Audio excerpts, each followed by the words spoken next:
आज हम लोग भगवद गीता के 7वें अध्याय के 22 नंबर श्लोक की चर्चा करेंगे। इसमें देखते हैं भगवान क्या बताते हैं। श्लोक इस प्रकार है, वह पुरुष उस श्रद्धा से युक्त होकर उस देवता का पूजन करता है और उस देवता से मेरे द्वारा ही विधान किए हुए निश्चित भोगों को निसंदेह प्राप्त करता है। यहाँ भगवान बता रहे हैं कि वो पुरुष जो है श्रद्धा के द्वारा श्रद्धा से युक्त होकर के उस देवता का पूजन करता है। जो मनुष्य लोग होते हैं, संसारी लोग होते हैं, और देवी देवता का पूजन करते हैं और श्रद्धा से करते हैं, भक्ति से करते हैं। और भगवान का जो है तरह तरह के जो है भक्ति के उपाय बताए गए हैं, उसकी भी वो लोग भक्ति करते हैं। अब देखिए, कुछ लोग हनुमान चालीसा का पाठ करते हैं, सुंदर कांड जो है उसकी पाठ करते हैं, दुर्गा चालीसा के पाठ करते हैं, तरह तरह करके पूजा पाठ का विधान शास्त्रों में बताया गया है, उसका वो भक्ति करते हैं। तो भगवान ने बताया कि मेरे द्वारा ही विधान किए हुए हैं। परमात्मा ने सारी सृष्टि का विधान किया हुआ है और सब देवी देवताओं को शक्तियाँ भगवान ने प्रदान की है, लेकिन उस शक्तियों की एक सीमा है। देवी देवता उससे ज़्यादा आपके लिए नहीं कर सकते हैं। वो आपको सांसारिक भोग, ऐश्वर्य, वैभव प्रदान करेंगे, जो आप उनसे प्रार्थना करें तुरंत तो आपको मिल जाएगा। लेकिन जो कुछ भी आपको मिलेगा सब नष्ट होने वाला होगा।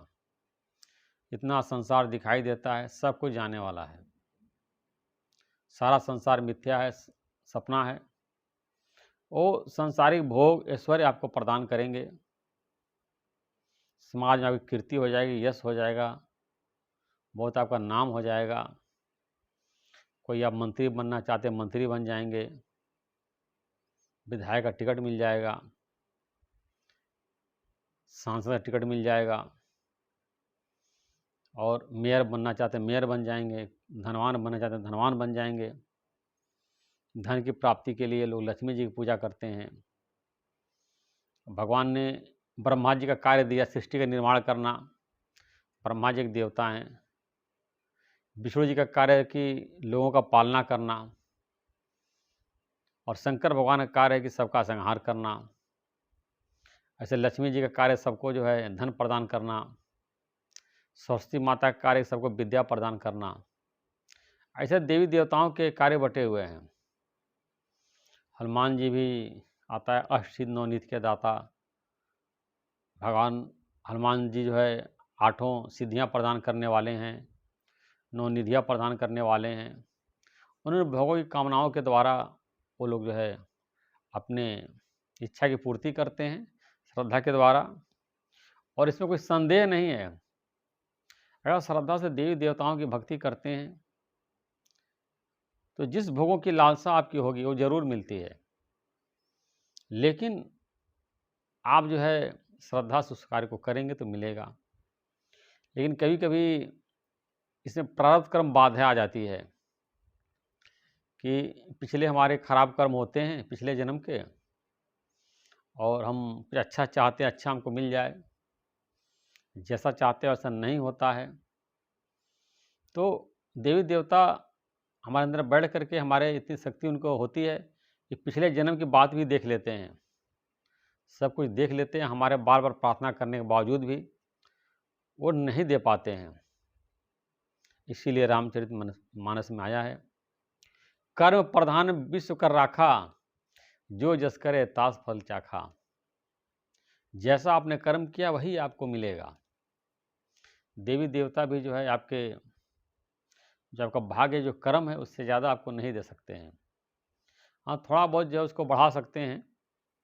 उनको पावर मिला हुआ भगवान की तरफ से, बताया कि हमने ही विधान किया है और देवी देवताओं को शक्तियाँ प्रदान की है। मरने के बाद अब देवी देवताओं के लोग भी जा सकते हैं। और जब तक आपको उपासना का फल रहेगा, भक्ति का फल रहेगा, तब तक उनके लोक में निवास करेंगे। जब आपको उपासना का फल क्षीण हो जाएगा, भक्ति का फल क्षीण हो जाएगा, दोबारा फिर संसार में आप पैदा हो जाएंगे। लेकिन अगर आप ईश्वर की भक्ति करते हैं, परमात्मा की भक्ति करते हैं, तो आप अपने स्वरूप को जान लेते हैं, परमात्मा के स्वरूप को प्राप्त कर लेते हैं। परमात्मा के जैसे ही दिव्य आनंद का आप उपभोग करते हैं, परमात्मा से मिलकर के एक हो जाते हैं। आत्मा और परमात्मा मिलकर के एक हो जाती है। आत्मा परमात्मा दूर रहे बहुकाल, सुंदर मेला कर दिया जब सद्गुरु मिले दलाल। आत्मा परमात्मा बहुत समय तक अलग अलग रहा कि आत्मा अलग है, परमात्मा अलग है। सच्चा गुरु मिलता, सच्चा सद्गुरु मिलता है, आत्मा और परमात्मा को मिला करके एक कर देता है, क्योंकि ये आत्मा ही परमात्मा है। अयम आत्मा ब्रह्म, ये आत्मा ही ब्रह्म है। जब आत्मा को जानते हैं तो ब्रह्म को जान लेते हैं, भगवान को जान लेते हैं। परमात्मा आपसे दूर नहीं है, आपका आत्मा ही परमात्मा है। भगवद गीता में आया है कि मैं सबके अंदर आत्मा के रूप में विराजमान हूँ। इस प्रकार ईश्वर की भक्ति करने से आप आत्मा को जान लेते हैं, परमात्मा को जान लेते हैं, संसार के दुखों से सर्वदा के लिए छूट जाते हैं, नित्य मुक्त हो जाते हैं। लेकिन ऐसा नहीं है कि आप जो है देवी देवताओं की भक्ति न करें। भगवद गीता में आया है ब्राह्मण देवता गुरुजनों की पूजा, ब्राह्मण देवता गुरुजनों की पूजा।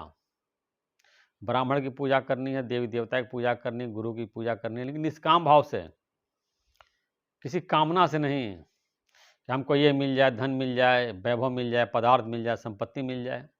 अरे वो तो जो आपके भाग्य में है वो तो मिलेगा मिलेगा।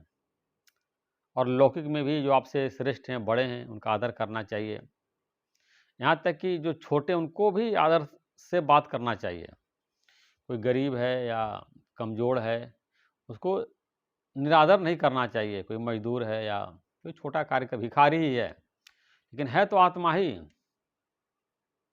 उसका जो चेतन है उसके अंदर ही चेतन परमात्मा उसके अंदर विराजमान है, भिखारी के अंदर भी। यहाँ तक कि नामदेव ने तो कुत्ते को अंदर भी भगवान देखा।